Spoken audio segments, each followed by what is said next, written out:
अस्सलाम वालेकुम and welcome to the very first video podcast show of Gujranwala, जिसमें हम उन लोगों के साथ मिलते हैं, उन लोगों की बात करते हैं, उन लोगों की स्टोरीज़ को जानते हैं जिनके बारे में इजीली हम कह सकें क्या कहने।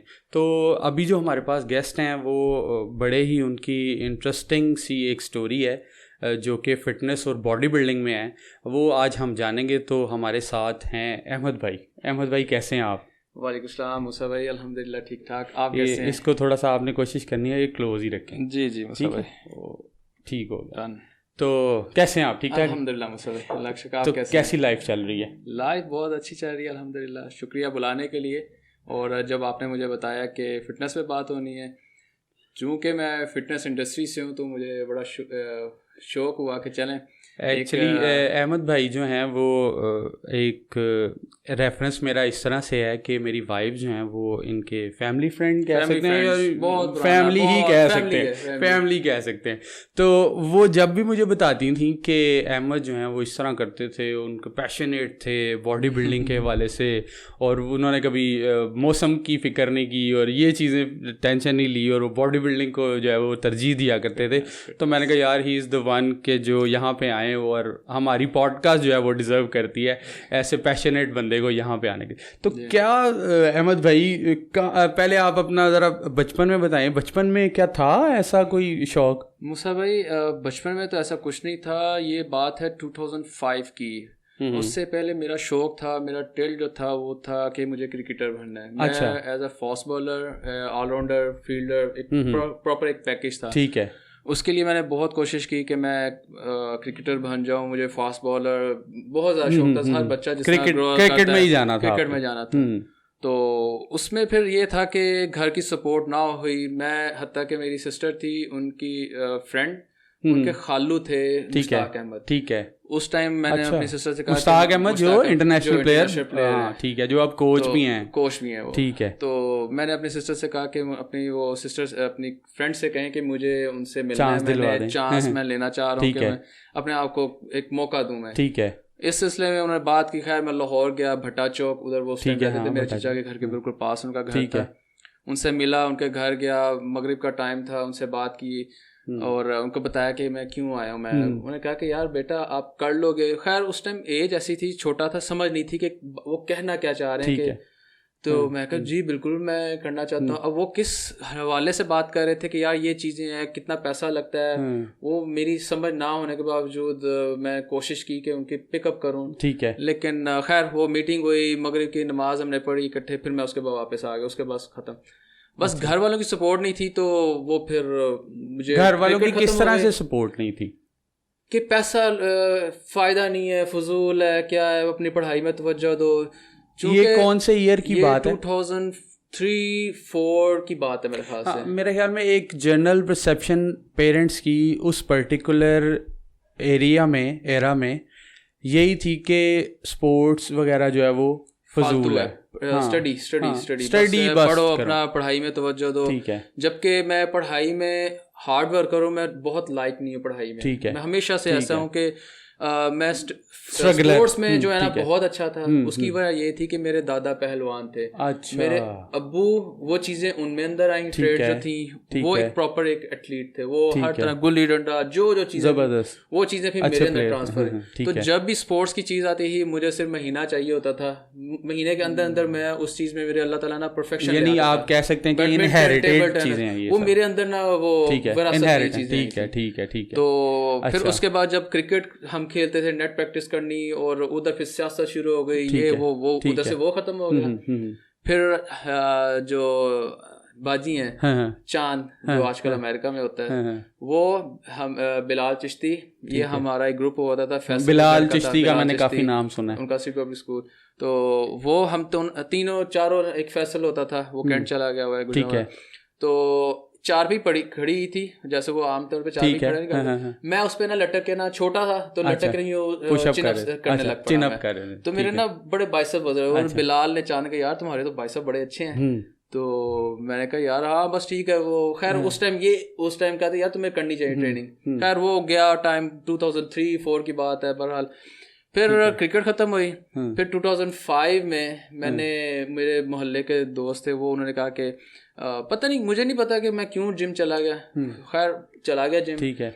उधर मेरा जो मोहल्लेदार था, सारे मतलब मोहल्ले के लड़के थे, वो ग्रुप था, कोई 7-8 लड़कों का ग्रुप था, उनमें एक लड़का होता था उमैर भट्ट। ठीक है। तो वो भी सामने रहता, वो हमारा एक तरह से लीडर था वो, उसको ट्रेनिंग ज्यादा पता थी। ठीक है। फिर वो उसमें एक छोटू था लड़का, लेकिन उसका कद उसका 6 फुट 5 इंच था, उसको हम छोटू कहते थे। ठीक है। तो सुफियान था और कुछ और लड़के भी थे। अच्छा। तो सुफियान मेरे घर के सामने रहता था। ठीक है। आप सबका एक ग्रुप बन गया। था, सुफियान मेरे साथ होता था, वो मुझे बताता था कि कैसे करो। खैर वो करते करते एक जर्नी शुरू हो गई। ठीक है। लोग चले गए, मैं फिर ऐसा वो डेडिकेशन मेरी हुई, ऐसा मैं फोकस्ड हुआ उसमें कि सीखता रहा। कुदरती तौर पे मेरी स्किनी था मैं, रिप बॉडी थी और छोटे होने का ट्रेनिंग ना करने के बावजूद भी।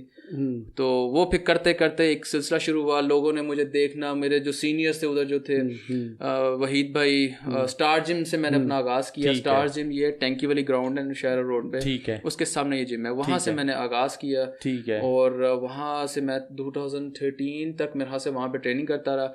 उधर से मेरा सिलसिला शुरू हुआ सीखने का। ठीक है। फिर सिखाना भी, क्योंकि एक जब आप उधर क्या बॉडी बिल्डिंग यहाँ पे क्या चीज है, जरा सा कोई एक बंदा तैयार हो जाता है ना, या उसकी फिजिक अच्छी होती है, लोग आपको अप्रोच करते हैं, यार हमें भी बताओ, सानू है 10 की चीज है, ये किस तरह करना है। तो वो एक सिलसिला ना शुरू हो गया, टीचिंग का भी सिलसिला शुरू हो गया। मुझे शौक था करने का बहुत ज्यादा। यंगस्टर्स आपके पास आना, वो यंगस्टर्स थे, सीनियर भी थे, वो भी आते थे, पूछते थे, और करवाने का उससे ज्यादा शौक था, बताने का, यार मुझसे पूछे मैं इसको बताऊं मैं। माशाल्लाह। तो वो एक सिलसिला ना पढ़ने सिखाने का शुरू हो गया उस टाइम 2005 में।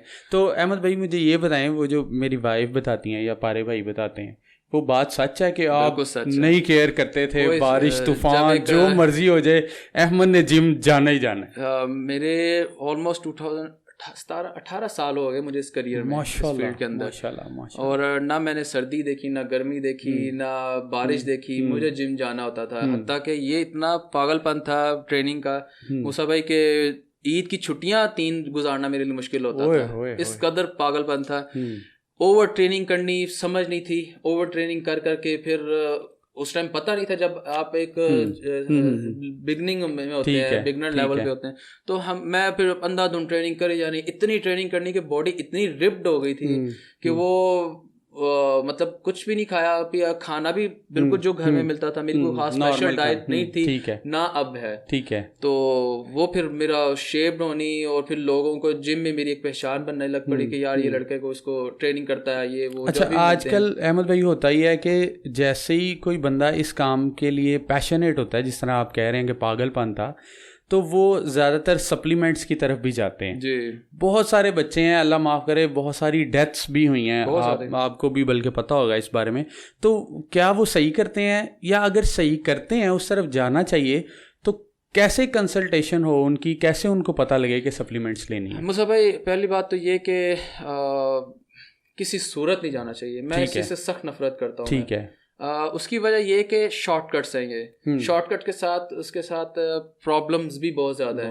वो प्रॉब्लम्स क्या हो सकती हैं जो आपने सुना है, बिल्कुल डेथ्स होती हैं, अल्टीमेटली उसका लास्ट डिसीजन यही है कि डेथ है। बिल्कुल। और क्योंकि मुझे लगता है कि सप्लीमेंट्स फिर इतना अगर वो सूट ना करें और एक्सेसिव हो जाएं, तो वो डेफिनेटली ऐसा डैमेज करती हैं कि वो रिकवर होना मुश्किल हो जाता है। और अल्टीमेटली उसके बाद जो स्टेज होती है वो एक्सपायरेशन की स्टेज होती है, और बहुत सारे लड़के फोत हो जाते हैं। इसलिए मैं इस चीज़ को नापसंद करता हूँ। उसकी वजूहात है, उसकी एक वजह ये कि आपका सेल्फ कॉन्फिडेंस खत्म होकर आ जाता है। ठीक है। वो कैसे खत्म हो जाता है, उसका पहचान ये कि अभी हो क्या रहा है, लड़का जिम बाद में जाता है, मेडिसिन की फूड सप्लीमेंट की दुकान में पहले जाता है, वो पहले खरीदता है। उसने ट्रेनर को पैसे नहीं देने, उसने पैसा उधर लगा देना है 15-20 हज़ार रुपया, जो कि वो क्या करते हैं, अंदर कैप्सूल भरते हैं, अंदर सूखा दूध डाल दिया, थोड़ा सा सप्लीमेंट मिला के वो बेच देते हैं। यानी कि ये चीज होती है, इतनी ज्यादती होती है कि वो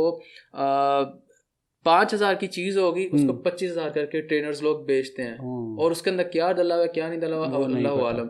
दूसरी चीज ये कि उसमें क्या है कि हमारे पाकिस्तान में जो चीजें आती हैं वो एक आप कह सकते हैं कि एक्सपायर्ड होती हैं, उनको री एक्सपायरी करके दे देती है, या जो करीब तो वेरी नियर टू एक्सपायर होती हैं, तो वो ये चीज़ें बेचते हैं। फिर उसका जो सबसे मैंने आपको वजह बताई कि क्यों मैं इस चीज़ को नापसंद करता हूँ, सेल्फ कॉन्फिडेंस ख़त्म होकर रह जाता है।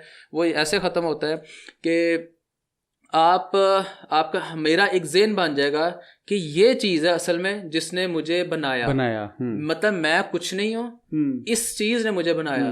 तो बॉडी बिल्डिंग या फिटनेस एक ऐसी चीज़ है, ये आपके इंसान का दिमाग को खोलती है। इंसान के अंदर मसल्स की जो रिक्रूटमेंट होती है, जितने मसल्स रिक्रूट होंगे, जितने ज़्यादा मसल्स होंगे, उतना आपका बॉडी अच्छे तरीके से फंक्शन करेगी। वो क्या कर देते हैं कि वो जब आपका सेल्फ कॉन्फिडेंस खत्म होता है तो आप एक तरह से उसके मातहत हो जाते हैं। तो आप ये सोचते हैं कि यार इस चीज ने मुझे बनाया, मैं कुछ नहीं, ये सब कुछ है। तो उधर ही आपका कॉन्फिडेंस शटर हो गया, खत्म हो गया। फिर वो सारी जिंदगी जो है ना वो डिपेंडेंट रहेगा किसी और पे। इसलिए मैं लड़कों को समझाता हूँ, उनको कहता हूँ कि यार मेरे पास आना है, ना ही फूड सप्लीमेंट होगा, स्टीरॉयड तो दूर की बात है, फूड सप्लीमेंट तक नहीं मैंने आपको खाने देना।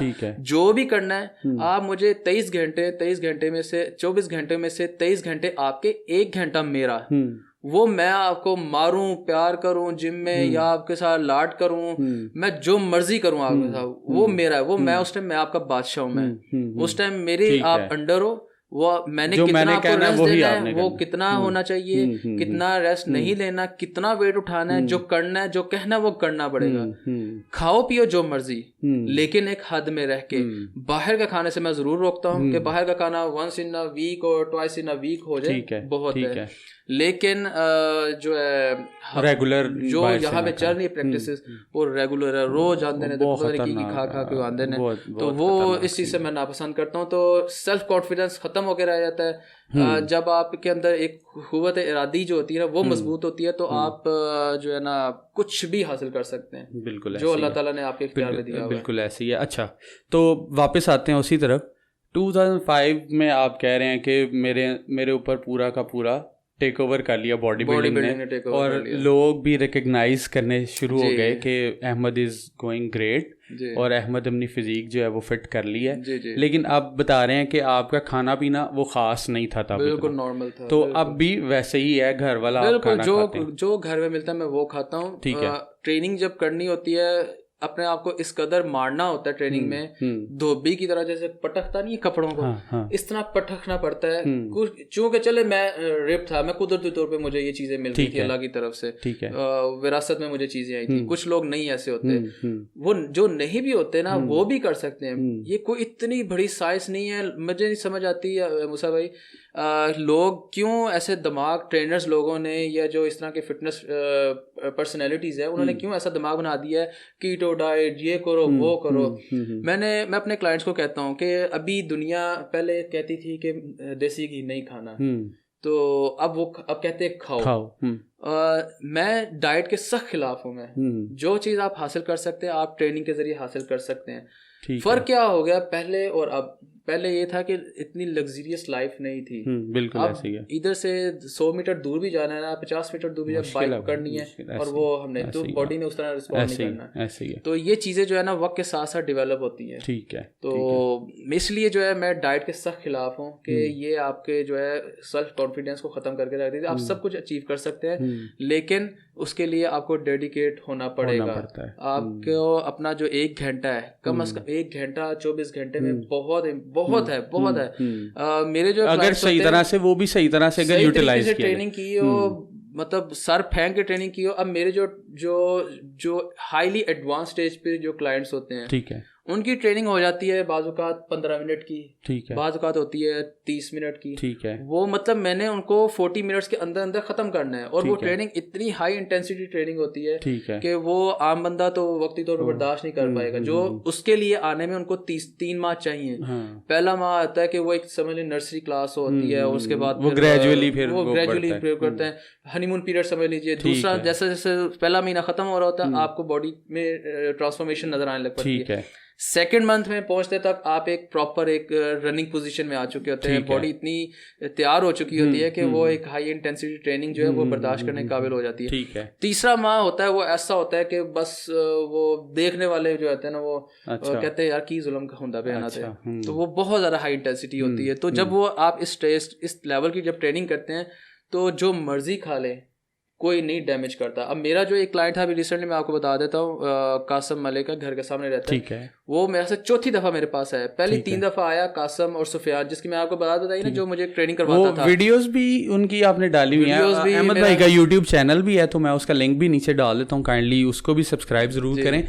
और अहमद भाई बड़ी टिप्स वगैरह, और जो अहमद भाई के क्लाइंट जो वर्जिश वगैरह कर रहे होते हैं, प्रैक्टिस कर रहे होते हैं, वो भी अहमद भाई डालते हैं, तो वो ज़रूर देखिएगा। अच्छा जी, अच्छा। तो अहमद भाई फिर आप किस तरफ गए 2005 के बाद? 2005 के बाद मुसब्बिर फिर ये था, रेगुलर मैं अपना करता रहा।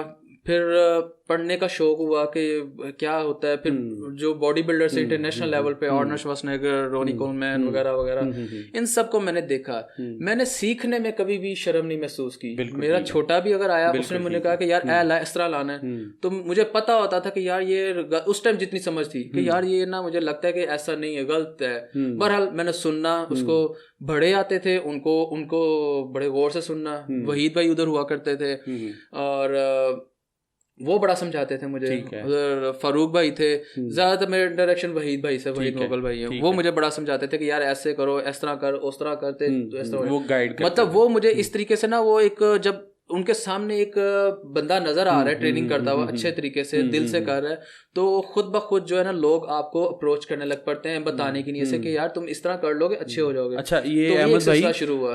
मेरे ख्याल में आजकल के दौर में वो लकी बंदा है जिनको पॉजिटिव लोग मिलते हैं आके सही बताने, वरना आजकल तो कोई सीन नहीं है ना। वो अफसोस होता है कि ये कर क्या रहे, क्यों, मतलब लेग पुलिंग है, ओदी लत खींचो, ऐसी है, तो ये चीज है। फिर वो सिलसिला शुरू हुआ पढ़ने का। एक सेकंड, मैं पढ़ने में चाय पकड़ लूं, एक सेकंड। जी थैंक यू मूसा भाई।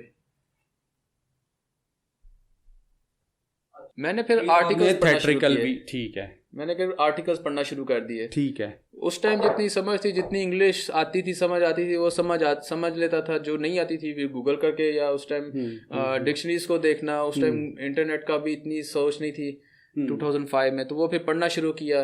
पढ़ते फिर ये एक नौबत आ गई कि मैंने फिर इसकी सर्टिफिकेशन कर ली जाके दुबई से।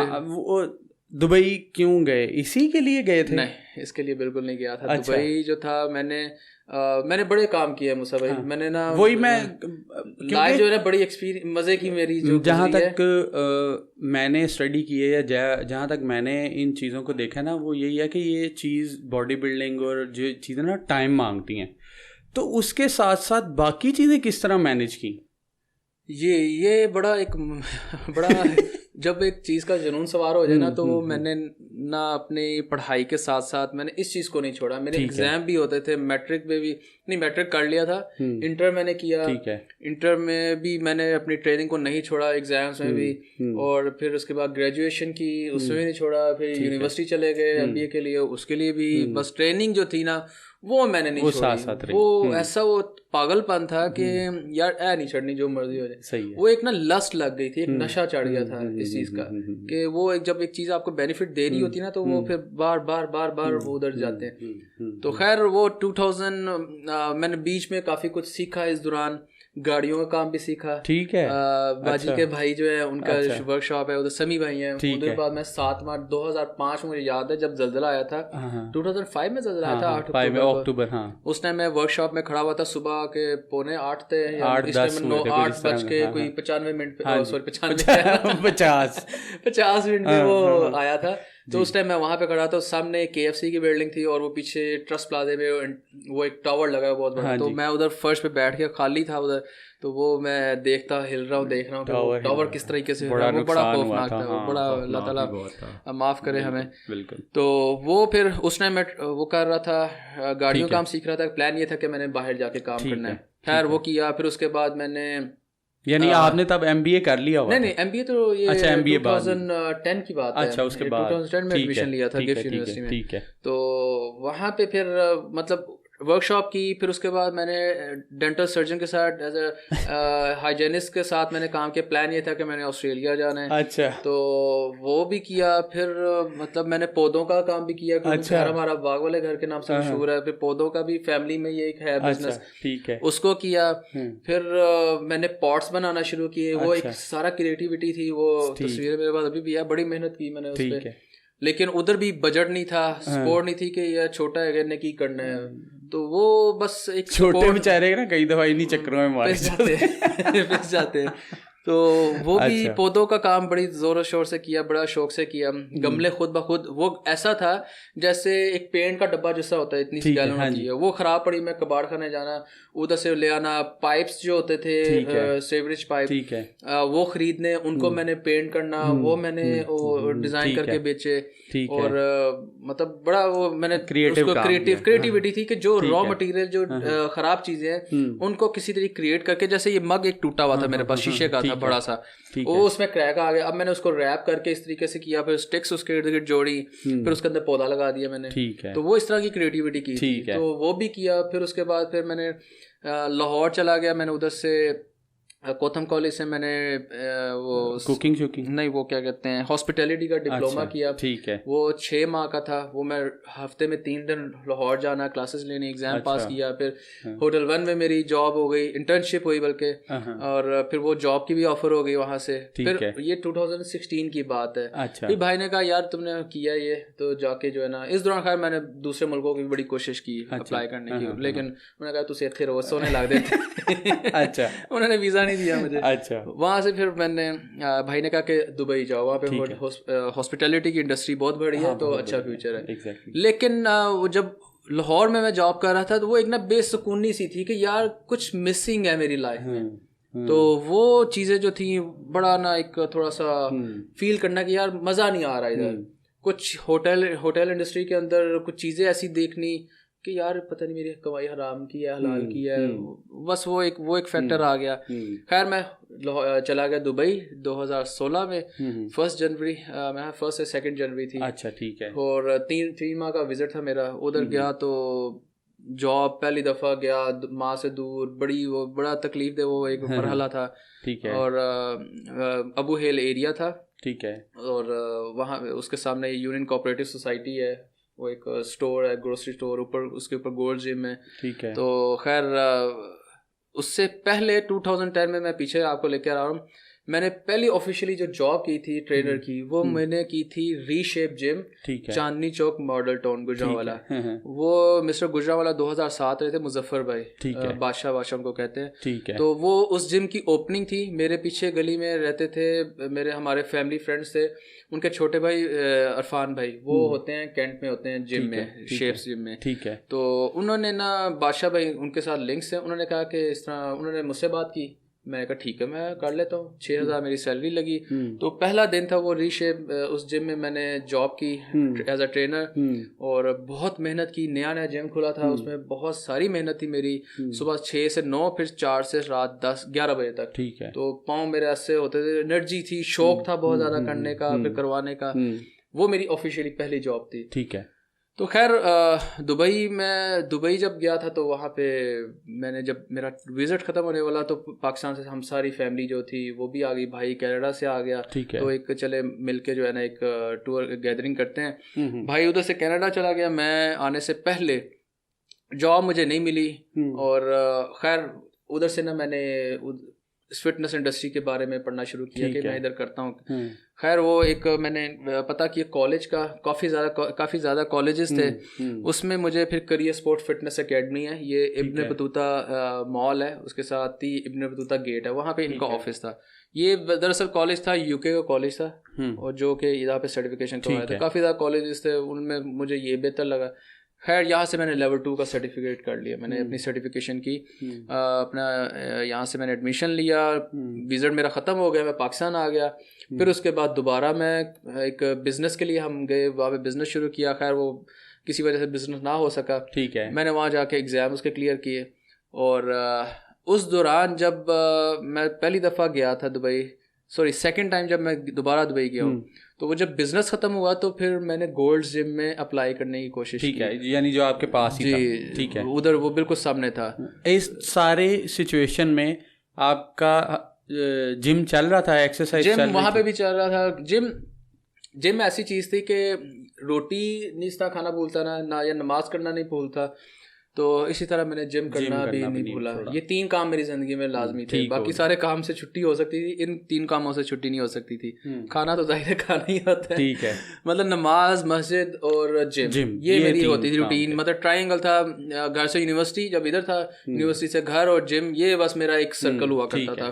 दोस्तों से मिलना मिलाना बहुत कम था क्योंकि लाइफ इतनी मेरी अपनी मसरूफ होती थी, घर के काम शाम वो अलग होने। ठीक हो गया। तो खैर वहाँ से मैंने फिर ये सर्टिफिकेशन की और जब मैं वहाँ पे था और मैंने वहाँ पे रह के गोल्ड जिम के लिए बहुत अप्लाई किया। अच्छा।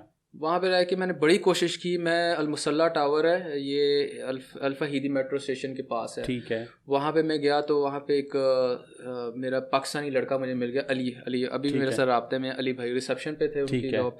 तो उन्होंने कहा कि यार इधर है चांस, आप कोशिश करता हूँ, मैं आपको मिलवाता हूँ। ठीक है। वहाँ पे सर मनोज थे, इंडियन, ठीक है, बहुत अच्छे सर थे वो। बाद में जब मेरे gold gym business village BVD के अंदर वो मेरे CGM थे। खैर उधर रह के मैंने बड़ी कोशिश की, मुझे जॉब नहीं मिली। खैर पाकिस्तान आ गया, फिर मैं दोबारा दुबई गया। फिर मेरा दोस्त था यूनिवर्सिटी का शाहिद, जो है उसने मुझे, उसका किसी शारजा में एक थे इंडियन फैमिली थी, उनकी एक शॉप थी, ज्वेलरी की थी, परफ्यूम्स की भी शॉप थी। तो वहाँ पे वो जॉब करता, उसने उसको पता कि मैं इधर हूँ, मैं फिर ट्रेनिंग करता हूँ, मैंने लेवल 2 किया हुआ है। तो वो दरअसल जिम था क्रॉसफिट जिम, ठीक है। और सर इब्राहिम थे, बहुत अच्छे सर थे, बड़े हाईली क्वालिफाइड सर थे, वो बहुत कोऑपरेटिव थे। उनका एक जिम था क्रॉसफिट, ठीक है। तो उधर मुझे जॉब मिल गई 1900 दिरहम में। अच्छा, ठीक है। तो 3000 दिरहम थी, लेकिन किसी वजह से ना वो 1900 दिरहम हो गया। खैर ठीक है। वो बिल्कुल ही इस मेरी फील्ड से डिफरेंट वो एक चीज, क्रॉसफिट एक बिल्कुल डिफरेंट चीज थी। क्रॉसफिट एक्चुअली होता ही है कि जिम जो है वो प्रॉपर डंबल्स शंबल होते हैं, क्रॉसफिट में डंबल्स वगैरह कोई सीन नहीं होता, वो सिर्फ आपने वो क्या कहते हैं उसको, नहीं, सब कुछ होता है। हाँ। लेकिन ये एक बहुत ही इंटायरली एक ना उसके एंटी है, बॉडी बिल्डिंग के एंटी है। इसमें सारी चीजें तेज करनी होती हैं और बहुत ही ज्यादा हाई इंटेंसिटी ट्रेनिंग है, बहुत ज्यादा हाई इंटेंसिटी ट्रेनिंग है कि आम बंदे को इसको करने में जो है ना जान निकल सकती है, इस कदर वो तकलीफ दे प्रोसेस होता है। फ्रीलेटिक्स भी यही है। फ्रीलेटिक्स का तकरीबन मिलती जुलती है, क्योंकि मैंने फ्रीलेटिक्स को थोड़ा सा मतलब उस पर रिसर्च की थी, वो काफी मुझे क्रॉसफिट टाइप ही लगी थी।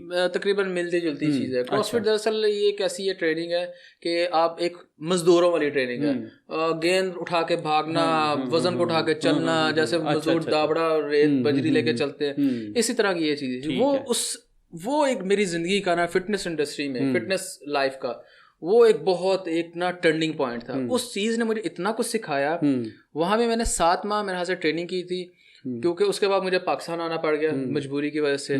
वो उसने मुझे ना बहुत ही ज्यादा सिखाया, मुझे सर इब्राहिम ने बहुत ज्यादा सिखाया। तो वहां से मैंने उसने मेरी जो है ना फिटनेस लाइफ को बहुत सारे एक्सपीरियंसेस दिए थे, ग्रूम किया, बहुत ज्यादा ग्रूम किया। मतलब वो मेरे पास ना एक नई चीज आ गई थी, ठीक है। और उसके भी स्टडी होती है, लेकिन वो चूंकि महंगी थी, मेरी सैलरी इतनी नहीं थी कि मैं उसको अफोर्ड कर सकता, लेकिन प्लान था कि मैं इसको करूंगा। लेकिन मुझे वापस आना पड़ गया। 7 माह मैंने वहाँ पे एज अ कोच वहाँ पे मैंने ट्रेनिंग करवाई, ठीक है। वहाँ पे क्रॉसफिट जिम में, फैनल हयात क्रॉसफिट, ठीक है, ये उसका जिम का नाम था, ठीक है। तो नासरिया एरिया था उसका, वहाँ पे ये बड़ा अच्छा जिम था, ठीक हो। तो वो किया, फिर उसके बाद वापस आया, फिर दुबई आया वापस। यहाँ पे फिर मुझे दुबई में एक सिमेट्री जिम है, पाकिस्तानी है, ऑनर है इसका, आमिर सदीकी।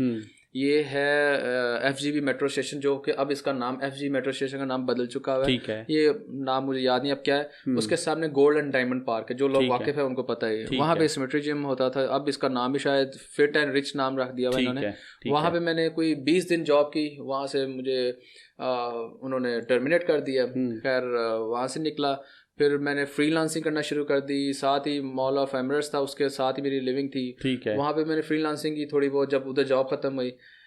फिर उसके बाद आ गया मैं अपनी, मेरी सिस्टर शारजा में होती थी उस टाइम, उनके पास चला गया। फिर वहाँ पे रह के मैंने फिर फ्रीलांसिंग करना शुरू कर दी। ये है दुबई सिलिकॉन ओएसिस, वहाँ पे मैं जाया करता था ट्रेनिंग करवाने। खैर वो भी थोड़ी देर करवाई, वो भी फिर मामला ख़त्म हुआ। उसके बाद पाकिस्तान आ गया। पाकिस्तान आके फिर मैंने इसके लिए अप्लाई किया। उधर एक ऐसी इंस्टाग्राम में मुझे एक गोल्ड जिम की तरफ से वैकेंसीज आई थी ट्रेनर की, पर्सनल ट्रेनर की। मैंने कहा चलो ठीक है अप्लाई कर देते हैं, हर जगह उधर रह के नहीं मिली, इधर रह के कैसे मिलनी है। खैर वो अप्लाई किया, वो एक सिलसिला शुरू हो गया। अच्छा। वो जो हमारी मेरी बिजनेस विलेज ये बिल्डिंग है डेरा क्लॉक टावर के सामने बिल्कुल, वहाँ पे मैडम क्रिस्टीन थी, वो फिटनेस मैनेजर थी। ठीक है। उनसे मेरी बातचीत चल रही थी और खैर उनसे मेरी स्काइप पे बातचीत चलना शुरू। उन्होंने डॉक्यूमेंट्स मांगे मुझसे, मेरी सर्टिफिकेशन मांगी। ठीक है। और पिक्चर्स मांगी। फिर वो चलता चलता वो मेरा वीज़ा आ गया। अच्छा। मैं फिर दुबई पहुंच गया। यानी वो वहाँ रह के नहीं उधर जॉब मिली, लेकिन मैं हैरान था कि जो मतलब मेरी इतनी ख्वाहिश थी कि गोल्ड जिम के अंदर, क्योंकि इसलिए ख्वाहिश थी क्योंकि ये एक पैनियर है, ये ठीक है, सब जानते हैं और रिकॉग्नाइज्ड इंडस्ट्री में, मतलब अमेरिकन जिम था ये। तो वो इसलिए आज से मुझे बड़ी ख्वाहिश थी, मुझे बहुत अट्रैक्ट करता था इनाम। ठीक है। कि यार मैंने इधर जॉब जरूर करनी है। ठीक है। तो खैर उधर जॉब मिल गई है, उधर भी मुझे 7 माह करनी पड़ी जॉब। और जब मेरा प्राइम टाइम शुरू हुआ, जब मैं शिफ्ट हुआ इत्तेहाद मॉल में, मिर्दिफ सिटी सेंटर के थोड़ा सा पास ही है अलमोहिसना एरिया। ठीक है। वहाँ पे मैंने ये उधर मुझे ट्रांसफ़र किया उन्होंने। वो एक गोल्ड जिम क्लासिक के नाम से, मतलब वो एक बहुत बेहतरीन जिम था और हैवी वेट्स, और वो एक ख़ास उसकी पहचान थी। उधर जब मेरा प्राइम टाइम शुरू हुआ मैंने रिज़ाइन दे दिया। और कुछ जिम की मैनेजमेंट के हालात भी कुछ ऐसे थे, वहाँ पे क्राइसिस चल रहे थे। ठीक है। खैर मुझे पाकिस्तान आना पड़ा। वालदा भी बीमार, 7 माह में 2 दफ़ा उनको हार्ट पेशेंट थी, तो 2 दफ़ा एडमिट हुई। तो घर में कोई लड़का नहीं था, मुझे फिर वो जाना पड़ा। फिर शादी भी करनी थी, उसके लिए भी मुझे आना पड़ा। तो खैर ये एक तो अहमद भाई, कौन सी ऐसी सेलिब्रिटीज़, कौन से ऐसे लोग मिले आपको जिनके साथ आपने काम किया एंड यू फील प्राउड कि एक होता है ना कि मैं एज एन यूट्यूबर अगर किसी बड़े यूट्यूबर से मिलूंगा तो मैं ऑनर फील करूंगा, तो ऐसे कौन से लोग मिले? देखे ऐसे कोई बंदा ख़ास मिला तो नहीं मुझे। ठीक है। ना कोई ऐसी कोई ख़ास मेरी ख्वाहिश थी कि मैं किसी से मिलूं। एक ये है कि बस ठीक है, ओके मिल जाएगा, ठीक है, एक एक्सपीरियंस हो जाएगा। अभी तक तो ऐसा कभी इत्तेफाक नहीं हुआ कि मैंने किसी सेलिब्रिटी को कोई ट्रेनिंग दी हो, कोई क्योंकि अभी उस औकात नहीं होती। अच्छा। तो, नहीं, गोल्ड जिम का जब आप नाम ले रहे हैं तो बड़े बड़े इंटरनेशनल नेम्स और अचीवर्स जो हैं वो सामने आते हैं वहाँ पे, लेकिन वहाँ पे ऐसा कभी मेरा किसी के साथ इंटरेक्शन नहीं हुआ। ठीक है। ठीक है। ठीक है।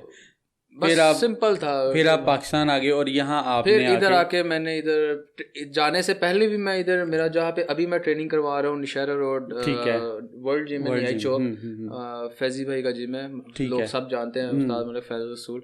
उधर मैं ट्रेनिंग करवाता रहा हूँ। मैं वहाँ पे क्रॉसफिट भी करवाता रहा। फिर ये है कि बॉडी बिल्डिंग भी, मतलब फिर मैंने मेरी बॉडी बिल्डिंग और क्रॉसफिट यूँ मर्ज हो गई और उस चीज़ ने क्लाइंट्स को बहुत ज़्यादा फ़ायदा दिया। ठीक है। क्योंकि उनको मैं जो फैट लॉस वाले थे उनका क्लाइंट, उनको फैट लॉस की वो क्रॉसफिट ऐड करके मैं करवाता था। ठीक है। फिर उससे ये था कि वो मतलब बहुत हाई इंटेंसिटी ट्रेनिंग होती थी कि वो बर्दाश्त नहीं, यानी वो जो टाइम आपने क्रॉसफिट को दिया दुबई में, वो आपका अच्छा यहाँ शारजा में यूटिलाइज यहाँ पे वो मेरे अभी तक मुझे फ़ायदा दे रहा है। अभी आपके कौन कौन से क्लाइंट ऐसे हैं जिनको सोच के या जिनके बारे में बता के आपको लगता है कि यार यस मैंने ये काम जो है ना वाकई अपने आप को खुशी होती है दिल को? There are many.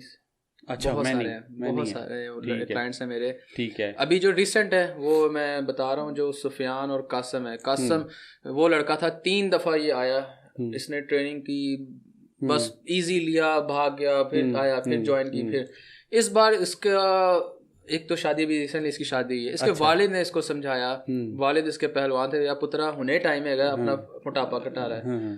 वो फिर वालिद साहब ने इसको ऐसा, मैंने इसको कहता हूँ कासम सिर्फ तेरी वालिद साहब की वजह से ऐसा हुआ है, वरना तू वो नहीं था, दिमाग नहीं था ऐसा, नहीं तो इस काबिल नहीं था कि तो खैर। अहमद भाई, बात कर की आपने मोटापे की। आजकल मोबाइल और ये लैपटॉप्स और ये कंप्यूटर की वजह से बड़ी ही ज़्यादा, बल्कि पिछले कुछ सालों से ही ख़ास तौर पे जब कोरोना आया तो ज़्यादा लोग इनकी तरफ हो गए हैं, तो उसको किस तरह से मैनेज करे कोई मेरे जैसा बंदा या कोई एक नॉर्मल इंसान? मुसा भाई, ये एक चीज़ ऐसी है कि आप इंसान को ना खुद एक तजस्सुस होना चाहिए। फिटनेस जो है ना बहुत ज़्यादा, पहले क्या था कि हमारी इतनी लग्जरियस लाइफ नहीं थी बिल्कुल। अब ये है कि लाइफ जो है ना वो बहुत ज़्यादा लग्जरियस हो चुकी है। वो एक तो खुराकें हमारी अच्छी नहीं है, दूसरा ये कि हम पुरसकून बिल्कुल हर रोजाना तो हम बर्गर ऑर्डर कर रहे होते हैं, पिज़्ज़ा ऑर्डर कर रहे होते हैं, शवारमा ऑर्डर कर रहे होते हैं, तो वो तो बिल्कुल ऑपोजिट है ना फिटनेस से ये चीज़ें खाना। तो किस तरह करे कोई बंदा? देखिए मुसा भाई, ये ऐसी चीज़ है। विल आ गई, आप विल की बात कर रहे हैं ना, कि विल होनी चाहिए कि यार ये मैं ना अपना फिटनेस की तरफ रुझान हो मेरा और मैं अपने आप को जो है फिट रखूं। उसके बाद विल आ गई, कहाँ से स्टार्ट करें? स्टार्ट आप करें, देखिए इसमें 2-3 चीज़ें ऐड कर सकते हैं। ठीक है। जो एक बिगनर है, बिगनर को कम से कम चाहिए कि वो किसी को हायर करे। ठीक है। उससे क्या होगा, एक आपको डायरेक्शन मिल जाएगी, एक आपका जो है ना कोचवान होगा जो आपको लेके चलेगा। वो आपको जहाँ पे जब वो आप किसी के अंडर सुपरविजन आते हैं तो फिर वो एक जो सुस्ती होती है, लेजीनेस वगैरह इस तरह की चीज़ें, जो सेडेंटरी लाइफस्टाइल जो होता है ना, वो काफ़ी हद तक पीछे रहता है। आप इनडायरेक्टली कहना चाह रहे हैं कि एक डंडे की ज़रूरत होती है? कह भी सकते हैं, ठंडा पड़ेगा तो वो कह भी सकते हैं, लेकिन जो मेरे पास जो मैं अपने क्लाइंट्स का जो मेरा एक्सपीरियंस है उनको मैं पूछूं वो क्यों आते हैं मेरे पास, उनको वो तंग आ चुके होते हैं अपनी लाइफ से कि यार क्या पेट छोड़ा हुआ है, मतलब ऑब्सेस्ड होते हैं। वो उनकी लाइफ में ना वो एक चार्म नहीं है, वो ड्रेसिंग नहीं उनको होती। अब मैं आपको उस कासम की तस्वीरें दिखाऊं, मैं जो भी मैं क्लाइंट्स के, मैं जो मोटापे वाले क्लाइंट्स हैं या जो जिन्होंने बॉडी बिल्डिंग करनी है, मैं उनकी ना तस्वीरें ले लेता हूँ शुरू में। ठीक है। मेजरमेंट ले लेता हूँ, तस्वीरें लेके रखता हूँ। बल्कि एक काम करते हैं अहमद भाई, आप मुझे भेजिएगा, जी मैं ना यहाँ कहीं उनको लगाऊंगा जो आपकी अचीवमेंट्स हैं ना, जो लोग आपके क्लाइंट जो मतलब नुमाया जो उन्होंने किया, आपको पिक्चर्स भेजूंगा ताकि व्यूवर्स भी देखें कि मतलब ये काम इतना आसान नहीं होता और कैसे आपने अचीव किया। काम वाकई नहीं आसान है, ये उन लोगों की हिम्मत है। एक तो पैसा मुझे देते हैं और चूंकि थोड़ा सा मैं पैसा थोड़ा ज्यादा लेता हूँ, क्योंकि ये बहुत जिम्मेदारी वाला काम है मुसा भाई, ये ट्रेनिंग करवाना। मतलब मैं ऐसा नहीं होगा कि मेरा ये क्लाइंट ये खड़ा हुआ है और मैं इधर जाके उधर ना गल्ला कर रहे हैं या उन्नू दस मोस्टली यही होता है, ऐसा नहीं है। ये देखे बहुत जिम्मेदारी वाला काम है, मतलब मेरा नाम स्टेक पर है या जो भी है, मेरी एक एक्सपर्टीज, मेरा 18 साल का तजर्बा जो है ना वो एक स्टेक पे लगा हुआ है उसके ऊपर। मतलब मेरा एजुकेशन और जो मैंने कुछ सीखा, मैंने अपने उस्ताद फैज से बहुत कुछ सीखा। मेरी जब मैं 2013 में मैं जब वर्ल्ड जिम में आया ना, मैं बात को एकदम से डाइवर्ट करके लेके जा रहा हूँ, उनसे मैंने बहुत कुछ सीखा।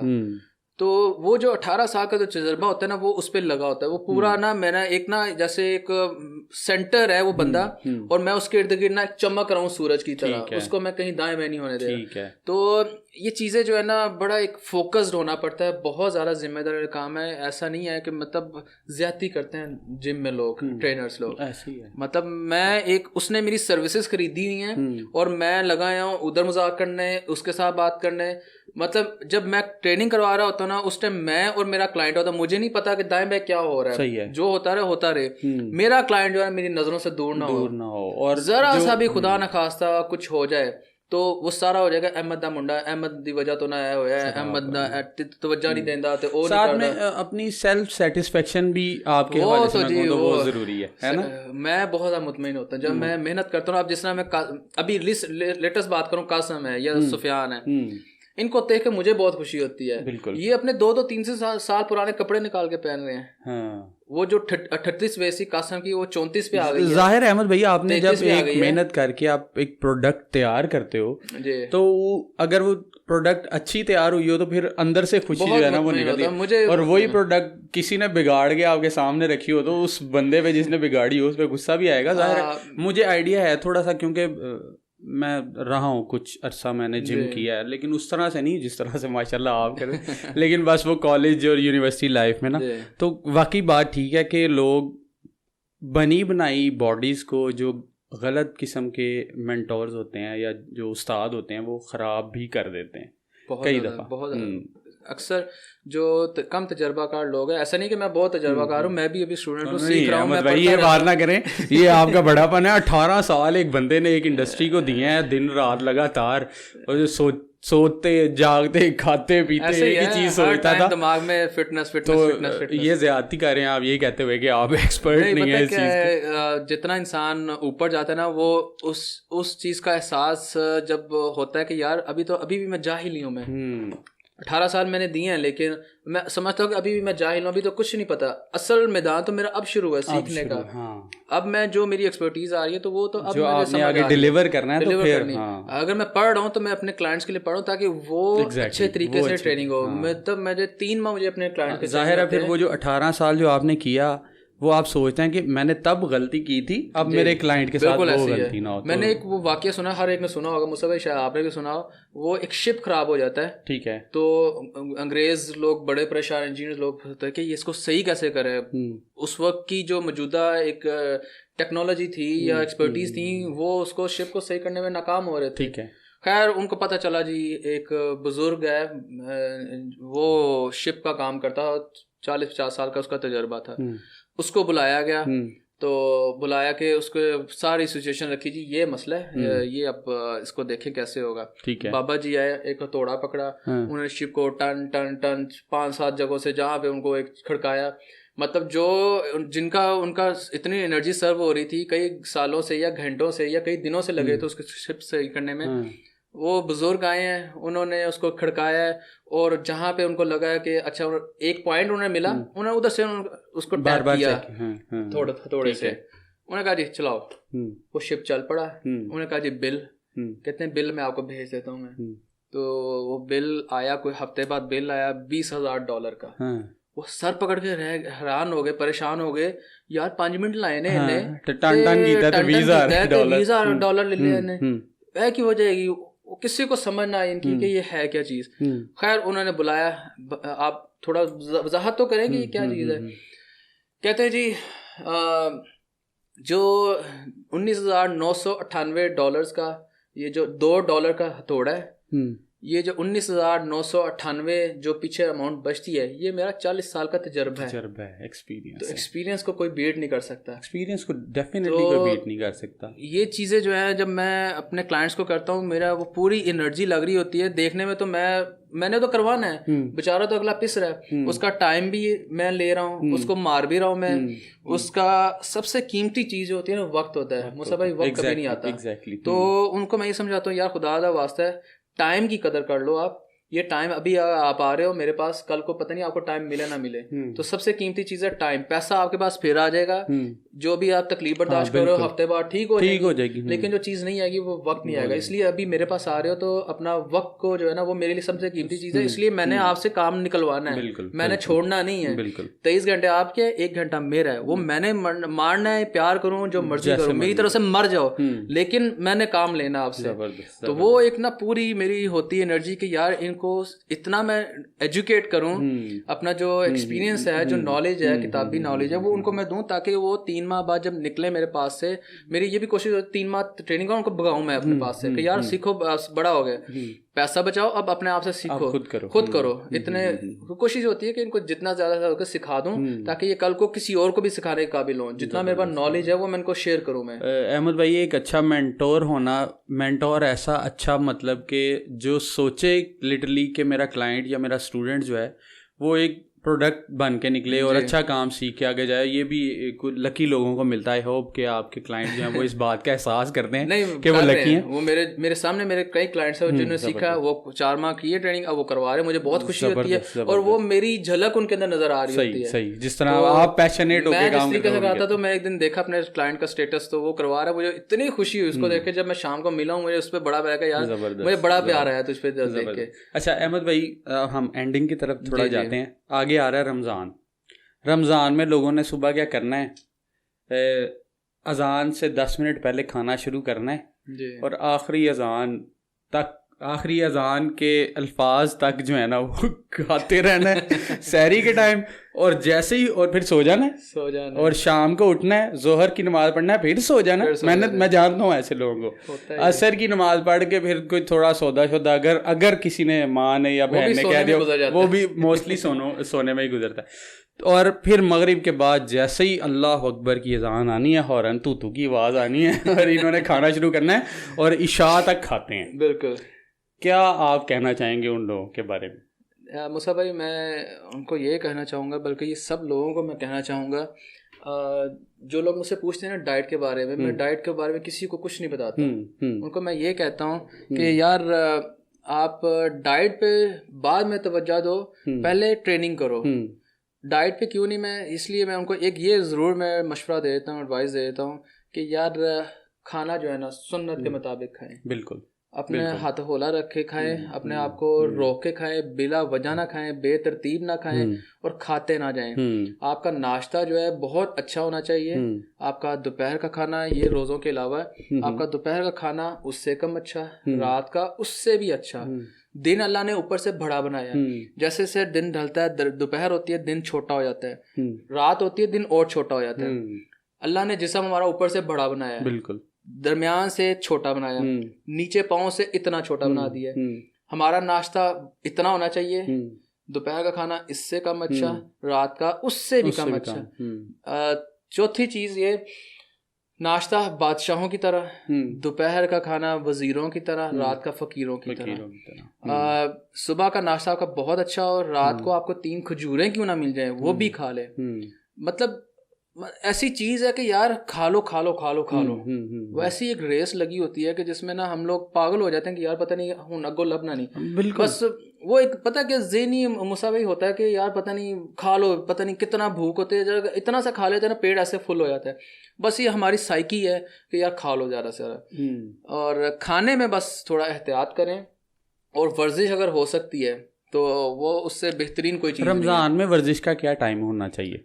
देखें, खाने का और ट्रेनिंग का कम से कम आपका 2 घंटे का गैप हो। खाना खाया तो 2 घंटे बाद ट्रेनिंग करनी है। खाना खा के फौरन ट्रेनिंग करेंगे तो वो क्या होगा, आपके नॉइजिया होगा या फिर ब्लड पूलिंग, बीपी लो हो सकता है, वॉमिटिंग हो सकती है, क्योंकि वो एक अंदर वैक्यूम प्रेशर इतना इंक्रीज होता है, बढ़ता है जिस्म में कि वो उल्टी की कैफियत हो जाती है। खाली पेट भी बिल्कुल ट्रेनिंग नहीं करनी, और अगर ऐसा है भी नहीं करनी। दोनों सूरतों में नुकसान है, दोनों सूरतों में नुकसान है। कम से कम अगर आपको पता है कि मैं भूखा हूँ, 1-2 केले खा लिए। केला जो है बहुत अच्छा चीज़ है, वो एनर्जी बूस्ट करता है फौरन। तो केला खा लिया 15 मिनट पहले, 2-3 केले खाए, फिर आप जिम चले गए, या खजूर खा ली या कोई और फल खा लिया, ये खा के आप ट्रेनिंग करें। खाली पेट ट्रेनिंग करना वो भी बहुत नुकसानदेह है, और भर के जाना वो भी बहुत नुकसानदेह है। तो इतना गैप हो आपका। और ट्रेनिंग जो है, वॉक अच्छी चीज़ है, स्विमिंग बहुत अच्छी चीज़ है, लेकिन जो वेट्स के साथ ट्रेनिंग है उसमें आपको हमारे पूरे जिस्म को फ़ायदा मिलता है। हम फिट बॉडी बिल्डिंग फिटनेस एक ऐसी चीज़ है कि हम वेट्स के साथ पकड़ के जिस्म के एक पिन पॉइंट करके हम टच करते हैं। मतलब मैं अपने ट्रैप की ट्रेनिंग करना चाहूंगा, मैं इसको भी टच करूंगा, मतलब सर से लेके पांव तक पूरी बॉडी की। हाँ, वो इसीलिए वो जब जिम में कर रहे होते हैं तो वो ट्रेनर जो है वो हाथ रख के चेक करते हैं कि कौन कौन सा मसल मूव कर रहा है। वो और बड़ी आपने एक अच्छी बात कर दी कि ट्रेनिंग कर रहे हैं हम, मसल बाद का ट्रेनिंग कर रहे होते हैं, बाइसेप की कर रहे हो ट्रेनिंग, इस पे जोर नहीं आ रहा। वो दरअसल बॉडी बिल्डिंग है, एक पूरी साइंस है, ये फोकस्ड है, ये आपका मसल माइंड कनेक्शन, आपका दिमाग जब तक उस मसल के साथ बात नहीं ना करेगा वो मकसद हासिल नहीं होगा। लोग बहुत सारे मिस्टेक करते हैं, बाइसेप भी कर रहे हैं तो बाइसेप बिल्कुल ढीला पड़ा हुआ है, दूसरे सारे मसल इंगेज हुए पड़े। तो जो मसल की ट्रेनिंग कर रहे हैं वही मसल शामिल होना चाहिए, ना कि वो उसका हमसाया शामिल हो रहा है। या बाज़ औक़ात होता है कुछ मसल चेस्ट की कर रहे हैं, ट्राइसेप इन्वॉल्व होगी, तो मतलब पूरा फोकस ट्रेनिंग में होना चाहिए। आपके उस टू द पॉइंट टच करना है। अहमद भाई, कौन सी एक्सरसाइज है जो सबसे मुश्किल होती है? कौन सी बॉडी पार्ट की एक्सरसाइज है? देखिए मूसा भाई, ये हर बंदे पे डिपेंड करता है। कुछ लोगों को, मुझे जो इजी लगेगी आपको बहुत मुश्किल लगेगी। मेरा ये क्वेश्चन कहाँ से आया, मैं मीम्स पढ़ता हूँ ज़्यादातर, लेग डे मिस हो गया, लेग डे मिस, क्या लेग की ऐसी इतनी मुश्किल एक्सरसाइज? नहीं, मुश्किल नहीं है। दरअसल हमारे यहाँ पे लोगों को, लड़कों को क्या होता है, ऊपर से अपर बॉडी नजर है, टी शर्ट्स पहने, हमारे बाइसेप बाजू नजर है, शर्ट नजर है, इधर से बेशक चिकन लेग्स हो, ऊपर इतना बड़ा, नीचे से इतना वो तिनके हो, तो वो जो चीज़ है। हम स्कूल में थे, मुझे एक मजे की बात याद है। हम स्कूल में थे, मेरे चाचू का बेटा है, मिर्ज़ा जान उसका नाम है, तो तब ना फैशन था वो बेल बॉटम का, और ना थाई वाली जो पैंट टाइट होती है उसकी। अब हम बच्चे थे, मैं नहीं था उसके साथ, लेकिन वो लाहौर शॉपिंग करने गया था, तो उसने बाद में मुझे बताया। तो उसके साथ मेरा दूसरा कज़न था, वो जाके कहते हैं हमें ना थाई फिटिंग वाली पैंट दिखाई। दुकान वाला कहता है भाईजान पहले थाई तो बना के अगर देख रहा है तो वो जरूर हंसेगा इस बात से, ये बात काफी पुरानी है। तो वो बात मुझे आपकी बात याद आ गई। चिकन लगता सबको है कि चिकन लेग हमारी बने, लेकिन वो बनाना बड़ा मुश्किल है। ये दरअसल लोग इससे भागते इसलिए क्योंकि ये पैंट में छुपी रहनी चीज नजर नहीं आनी, तो जो कि सबसे बड़ी मिस्टेक ही हमारी है। बेस जो है ना वो बहुत मजबूत होनी चाहिए। जब इंसान की लेग स्ट्रांग होती हैं, साइज में होती हैं, वेल शेप होती हैं, इंसान का कॉन्फिडेंस लेवल जो होता है ना यहाँ से ऊपर हो जाता है। उसकी क्या पहचान, कॉन्फिडेंस कैसे डेवलप होता है, इसको पहचान कैसे होगी? मिसाल के तौर पे एक बंदे का पेट है, उसने ड्रेसिंग अच्छी की है, लेकिन वो एक आगे से यूं तोंद निकली है, तो वो ना अपने आप में ना बॉडी को यूं कोई ना स्क्वीज कर रहा होगा, इनवर्ट रोटेशन करेगा, वो ना नजर आए। उसके जब ये करता है साथ ही उसकी बॉडी लैंग्वेज बदल जाती है, जो एक पॉजिटिव होती है बॉडी लैंग्वेज वो और उसको नेगेटिव कर देता है। तो ये कॉन्फिडेंस होता है। जब उसका पेट खत्म हो जाएगा वो बिल्कुल ईजी होकर चलेगा। जब आपकी लेग स्ट्रांग होगी तो ये एक ऐसा एक एनवायरनमेंट क्रिएट करती है, आपकी लेग्स अगर स्ट्रांग हो, हैवी हो, साइज में हो, पावरफुल हो। तो मूसा भाई ये कैसे, मेरे कुछ दोस्त हैं, वो उसकी थाई माशाल्लाह इतनी बड़ी, एक हिस्सा इतना एक थाई के, उसके बारे में ये था बाजार से जहाँ उसको शौक भी था जीन्स की पैंट पहनने का, उसमें फिर प्रोमिनेंट भी बहुत होती थी। कहते हैं कौन सा आदमी, कौन सी औरत ने ना मुड़ के देखा उस बंदे को। तो अपर बॉडी खूबसूरत हो लेकिन जो इम्पैक्ट लेग्स डालती है ना उस जैसा कोई बॉडी पार्ट नहीं है। लेग्स जो है वो बहुत ही इंपॉर्टेंट ट्रेनिंग है। ये इनडायरेक्टली बहुत फायदा देती है अपर बॉडी को, फैट बर्निंग में बहुत ज्यादा काम करती है। उसकी वजह ये है कि मसल्स बहुत बड़े हैं, पूरे जिस्म में सबसे बड़े मसल्स हमारे लेग्स के हैं। हाँ जी, उसके बाद बैक आती है, फिर चेस्ट आती है, फिर अप शोल्डर्स, बाइसेप्स वगैरह। तो ये ज्यादा एनर्जी लेता है, ज्यादा एनर्जी प्रोड्यूस करता है, ज्यादा एनर्जी मांगता है, क्योंकि जितने गाड़ी को तेजी से एक्सेलरेट करेंगे उसने उतनी जल्दी उसका पेट्रोल जो होगा रन आउट होगा। बिल्कुल। ये भी ऐसा है क्योंकि हम ग्रेविटी के अगेंस्ट स्क्वाट्स कर रहे हैं, तो ग्रेविटी के अगेंस्ट काम कर, एक तो हमारा बॉडी का अपना वेट, फिर ऊपर से जो शोल्डर्स पे हमने लोड लिया हुआ है 100 किलो, 50 किलो, 200 किलो, वो प्लस जो ग्रेविटी जो आपको खींच रही है, ग्रेविटी आपको नीचे खींच रही है, आप नीचे भी आ रहे हैं, तो मसल्स की बर्निंग जो होती है ना बहुत ज़्यादा होती है। ये लेग की ट्रेनिंग बहुत टफ होती है इसलिए कि आपकी एनर्जी बहुत ज़्यादा ज़ाया होती है, आपका सांस जो होता है ना आउट ऑफ ब्रेथ हो जाते हैं या शॉर्ट ऑफ ब्रेथ होते हैं, यानी मुश्किल ट्रेनिंग कह सकते हैं। लेकिन चार्म बहुत है इसका मूसा भाई, इसका चार्म इतना है, जब आप फील करते हैं ना आपकी थाई एक, जब पाँव जमीन पर रखते हैं, बनी होए, जीन्स पाई होए, स्किन टाइट वाली, ओ थाई टाइट वाली, ते कुड़ियां मुड़ के वेखणगी एक्चुअली यार मुंडे यार की बुला और नहीं यार आजकल वैसे ही बड़ा मुंडों का मसला बना हुआ है पाकिस्तान में भी, ये चीज़, ये गन पाकिस्तान में भी अब दस्तयाब है। तो thank you so much Ahmed भाई, बड़ा मज़ा आया डिस्कस करके। आई होप व्यूवर्स को भी मज़ा आया होगा। और अपना ख्याल रखना, फिटनेस का ख्याल रखना, अपनी फिटनेस का ख्याल रखना, ये सारी चीज़ें बहुत ज़्यादा इंपॉर्टेंट हैं। इम्पॉर्टेंट इसलिए है कि आप जब आहिस्ता आहिस्ता लेट एज में जाते रहते हैं तब भी आपको ये चीज़ें फ़ायदा ही देती हैं, बहुत ज़्यादा, क्योंकि आप बजाय कि किसी पे डिपेंड करने पे बहुत फायदा के अंदर इतनी एनर्जी, इतनी पावर, आपके मसल्स में इतनी पोटेंशियल होता है कि वो आपका आप अपना खुद का वजन जो है वो खुद उठा सकते हैं। मसल जो है इटसेल्फ एक फोर्स है, बिल्कुल, जो फैट के इर्द गिर्द विजरल फैट हो या सबक्यूटेनियस फैट हो उसके इर्द गिर्द घेरा डाल के इसको मार देती है।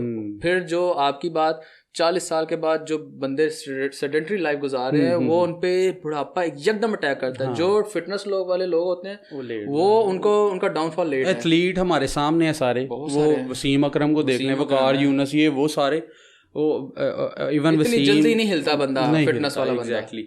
तो अल्लाह ताला सबको जो है वो सेहत तंदुरुस्ती दे और फिट रहने की तौफीक अता फरमाए। अहमद भाई को कांटेक्ट कर लें, इधर फेसबुक वो इंस्टाग्राम मैं सारा कुछ दे देता हूँ।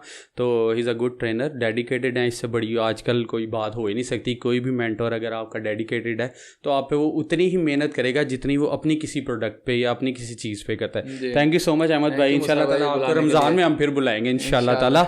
और आपका बहुत बहुत शुक्रिया यहाँ आने का। मेरी बड़ी देर से चाहत थी, हमारी बात भी हुई थी, फिर हम थोड़ा बिजी हो गए, आप भी लाहौर चले गए थे, तो इस वजह से हम आ नहीं पाए। तो इंशाल्लाह ताला फिर हम आपको बुलाएंगे। Thank you so much again, thank you so much all of you to watching the whole podcast. अगर आप देख रहे हैं अभी तक तो थैंक यू सो मच हम दोनों की तरफ से। अल्लाह हाफिज़। और हम अब मिलेंगे इंशाल्लाह ताला नेक्स्ट पॉडकास्ट में नेक्स्ट वीक में। उसके बाद इंशाल्लाह ताला रमज़ान स्टार्ट हो जाएगा और रमज़ान में इंशाल्लाह ताला हम कोशिश कर रहे हैं कि छोटे बच्चे जो कि बड़े मतलब इस्लामिक पॉइंट ऑफ व्यू से इंथुजियास्टिक हैं उनको बुलाएं, जिसमें से एक कौन है?